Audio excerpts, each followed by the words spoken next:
Hallo tannie Annie, tannie Susan, oom Albert en oom Gustaf. Julle broer was nou net by een van sy oud studente se feesgeskrif oorhandiging. Kyk gou hierso. Sy naam is Louis Jonker, dis hoe hy lyk. Dis die pamflet wat hulle vir ons gegee het vir elke persoon wat daar gesit het in die crowd. Pa, verduidelik gou vir tannie Annie wat daai was. Louis Jonker, een van mijn briljante studenten. Hij treedt volgend jaar af voor hem 2 feestgeschriften gegeven voor zijn aftreden. Dus hij beter als ik. Ik heb het niet lang geleden, maar hij heeft 2 weer gekregen.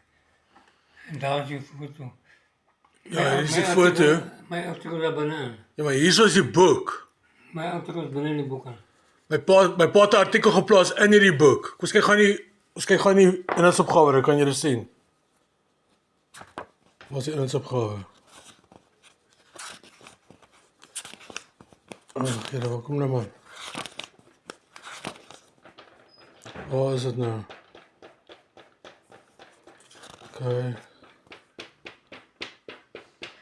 Daar's hy, Johan Cook.